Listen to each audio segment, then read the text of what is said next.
গতকাল রাত প্রায় 9:30 নাগাদ ময়নার খিদিরপুর গ্রামে দুষ্কৃতী দ্বারা আক্রান্ত হন বিজেপির এক কর্মী ও তার স্ত্রী। আহত স্ত্রীর ছবি ধরা পড়ল আমাদের ক্যামেরাতে আজ সকাল 11টা নাগাদ। জানা যাচ্ছে, মুখে কালো কাপড় বেঁধে 20-25 জনের বেশি দুষ্কৃতী ভগবানপুর থেকে কেলেঘায় নদী পেরিয়ে দুষ্কৃতীরা আসে ধারালো অস্ত্র নিয়ে আক্রমণ চালায়। এই আক্রমণে মধুসূদন রানা ও তার স্ত্রী কল্পনা রানা মারাত্মকভাবে জখম হয়ে ময়না হসপিটালে ভর্তি। দুষ্কৃতীরা আক্রমণ চালিয়ে নদী পেরিয়ে চলে যায় বলে জানা গিয়েছে। কালকে কি হয়েছিল?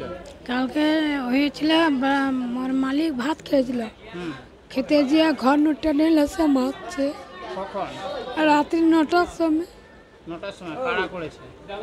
তৃণমূলের লোক, তাদেরকে চেনেন? নাড়ু মণ্ডল আর বিশা মণ্ডল আর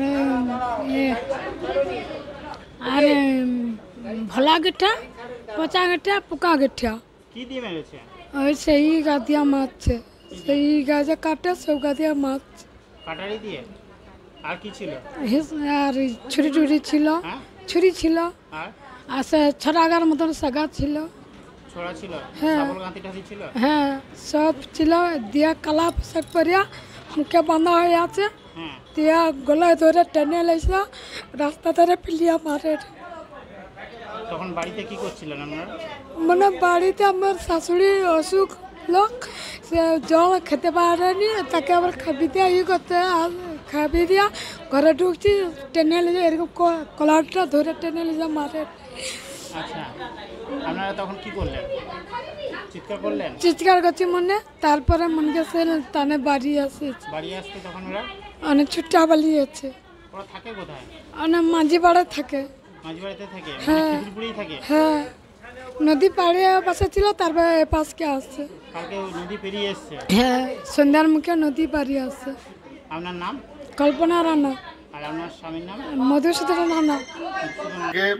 আমাদের বাগচা গ্রাম পঞ্চায়েতের খিদিরপুর গ্রামে গোলাপাতা, যেখানে আমাদের এই সবং এবং ভগবানপুর এবং যে ময়না যোগস্থল একটা কাঠের ব্রিজ আছে, এই স্থানে আমাদের একজন দলীয় কর্মী মধু রানার বাড়িতে কালকে তৃণমূলের দুষ্কৃতীরা ভগবানপুর থেকে বিভিন্ন অস্ত্রশস্ত্র ঢোকাচ্ছিল। সেই সময় ওই ছেলেটি দেখতে পাওয়ার জন্য ওকে অ্যাটাক করে, ওর পরিবারের উপরে পুরো অ্যাটাক করে, ছেলেটাকে একদম কুপিয়ে দিয়েছে এবং তার স্ত্রীর নাক কেটে দিয়েছে। এবং ওর দুষ্কৃতীরা এতই মানে খতরনাক যে তার যে বাচ্চা মেয়েটা ছিল তাকেও মারধর করেছে এবং তাকেও কাটাকাটি করে দিচ্ছে। এই ঘটনার আমরা তীব্র নিন্দা জানাই এবং প্রশাসনকে আমরা বলেছি, এর যদি উপযুক্ত ব্যবস্থা না হয়, কাউকে যদি গ্রেপ্তার না করে, তাহলে আমরা কিন্তু বৃহৎ আন্দোলন নেব। মনোরঞ্জন হাজরাকে পুলিশ এখনও পর্যন্ত সিকিউরিটি দিয়ে রেখেছে, সেই সিকিউরিটিকে সঙ্গে নিয়ে উনি এই সমস্ত ঘটনা ঘটিয়ে বেড়াচ্ছেন। বাচ্চা একটা শান্ত এলাকা ছিল, এই মুহূর্তে তৃণমূলের দুষ্কৃতীরা আবার নতুন করে বাচ্চায় গণ্ডগোল তৈরি করার জন্য এই সমস্ত হামলা করছে। আমরা পুলিশের কাছে দাবি করছি যে আপনারা এর দ্রুত ব্যবস্থা নিন। আপনার পরিচয়? আমার নাম উত্তম সিং, আমি ভারতীয় জনতা পার্টির ময়না মণ্ডল 3 সভাপতি। আমাদের উপরে অভিযোগ কি করবে? বাগচায় তো আমাদের লোকজনকে তো পতাকা মারতে দেয়নি, এলাকায় আমাদেরকে মিটিং মিছিল করতে দেয়নি।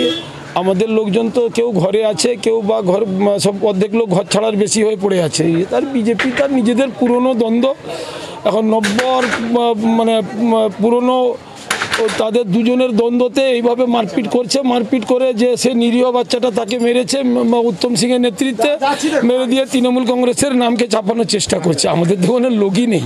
বলছে বোম অস্ত্র করে লুকিয়ে রাখতে গিয়েছিল ঘরেতে, বাধা দিতে একে মারধর করেছে। উত্তম সিং তো পুরা বাহিনীকে নিয়ে পুরা বাচ্চাটা সহ নৈচনপুর 1, 2 গজিনা সব জায়গায় দাপিয়ে বেড়াচ্ছে, হাতে পিস্তল নিয়ে, ব্যাগে বোমা নিয়ে। তো আমাদের তৃণমূল কংগ্রেসের ওখানে তো লোকই নেই, তো বোমা পিস্তল থাকবে কি করে?